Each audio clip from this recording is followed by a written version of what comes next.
So this week, our spotlight game is the Pokemon Trading Card Game, but not the one that kids were getting stabbed for. It's the Game Boy Color version released in 2000. So before the trading card game live app or the other mobile apps were made digital card battles easy. Nintendo gave us something truly special, a full-blown Pokemon trading card game.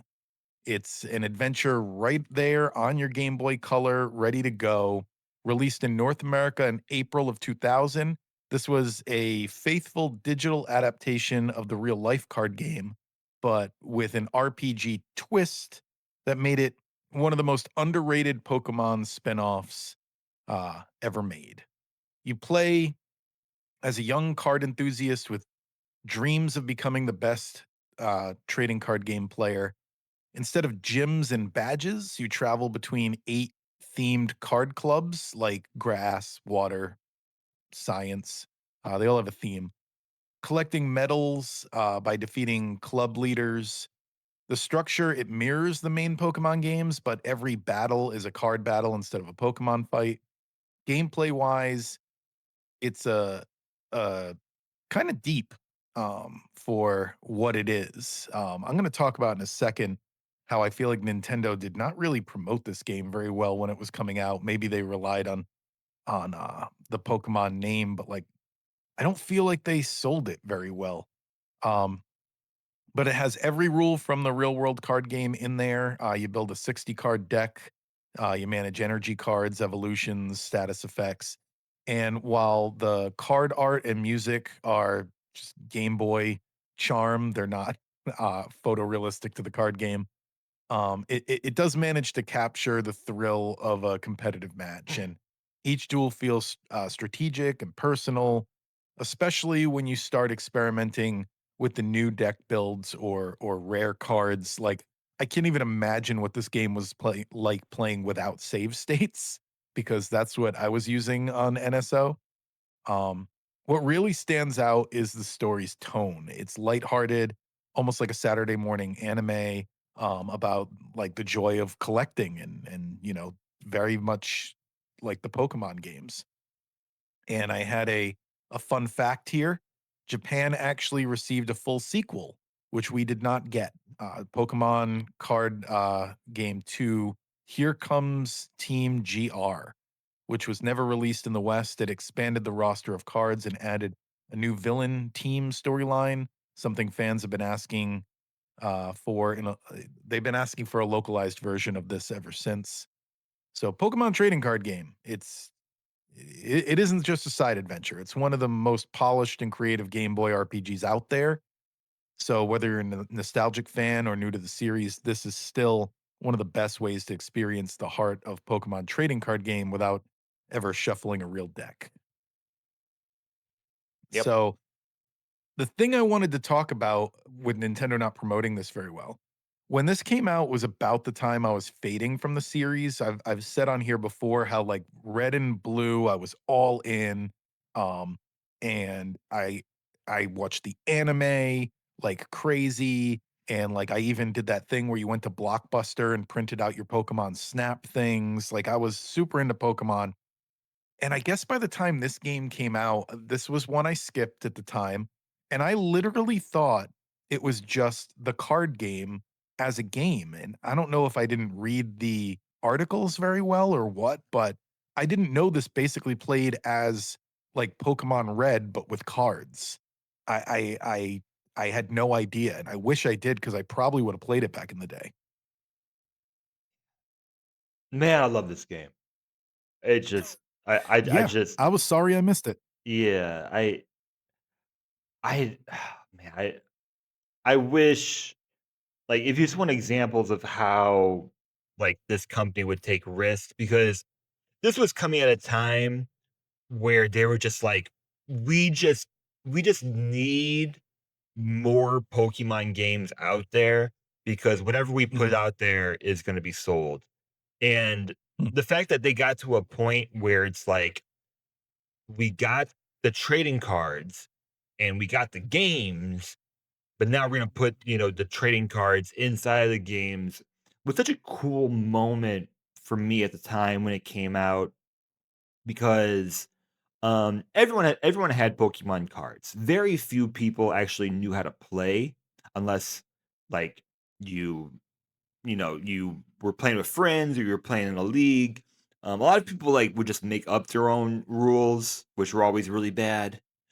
But it just brought back so much nostalgia, this game, because this is the first Pokemon game where you can like actually fully immerse yourself into because instead of being in this like magical world where there are these magical beings called Pokemon, you're just in a world where you're playing a trading card game, much like how you would play a trading card game in real life. So that was always such a cool feeling. And yeah, it came out in 2000.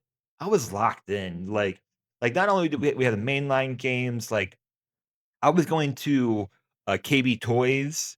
They had it twice a week. Sometimes I would go twice. Sometimes I'd go once.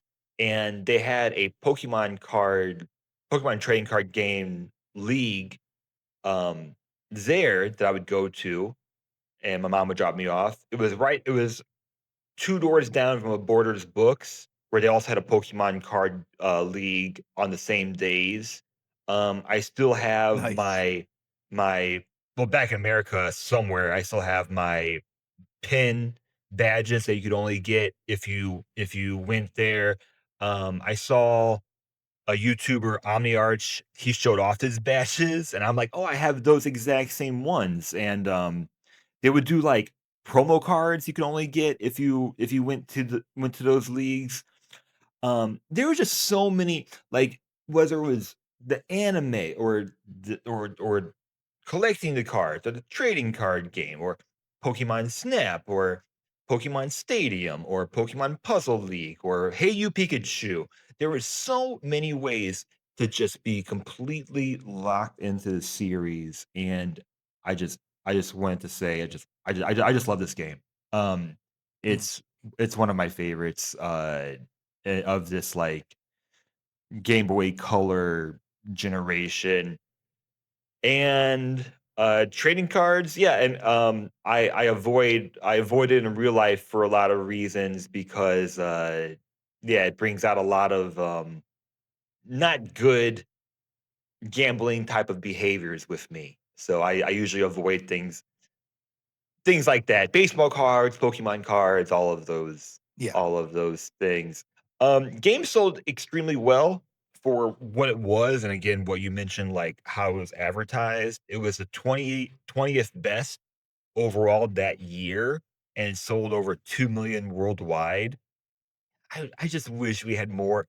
Like, I think we're gonna have a trading card game for the Switch sooner than later, but I think it'll be more connected to what we have for mobile. But man, if we had a Yeah. whole fleshed out RPG that involved the trading card game. Yeah, that's the part that really separates it. That's really cool is the fact that, you walk from town to town and you talk and there's NPCs and there's, houses and roads and it's a world. It's not just, hey, play the card game against random opponents and build your deck. It's an actual world you travel. Right. And I just always imagined like having a game like this where you could have updates and I imagine more of being like a free to play, like not something that you would actually have to like spend like digital like actual currency on. But like to be able to like, get your packs and unlock your cards and have like the RNG, like the randomness of that. I just really wish we had a modern kind of game like this and just more risk from this company overall. Um, yeah, I think it's awesome. I read there's tons of initial reviews of this game out there. The biggest criticism I saw was that it doesn't explain the game very well, which I kind of agree. Um, but I knew how to play coming into it, so I don't really have a good take on that. And the other is Mhm. that some people mentioned that the AI or the RNG is inconsistent. I also don't have a good opinion on that. So, what do you That's think? why I said I can't imagine playing this before save states because I don't wanna lose my cards. Yeah, yeah. It didn't affect me back then. I don't really have an opinion on if it's too easy or too unfair sometimes. Uh, but yeah, I think it's awesome. And you know, this was I'm sure it was like a $30 game when it came out. Um, I I can't say anything else about this game, but I think that it's just a lot of fun. This one, I wish I wish I had a sound effect for when I hit a top 10. This is number 5 for me. So Oh, this is my first top 10 game in a long time, and I expect it to be up there for a while because this is gonna be the best Pokemon game on NSO that we review for me. I mean, it's higher than Pokemon Stadium, it's higher than Puzzle League. I mean, unless we get a mainline game, this is gonna be it. So, how about you? I'm trying to find out how much this retailed for since you mentioned it, and I can't find, like, an exact figure, but I see things saying between 30 and $40, so The Game Boy I don't know Color why. game. Usually, you can find that. Yeah, Yeah. yeah. Game Boy Color games were usually like 30, and Mhm. you know, and back then that was like a few weeks saving allowance, or letting out the neighbors' dogs, and I could actually Hmm.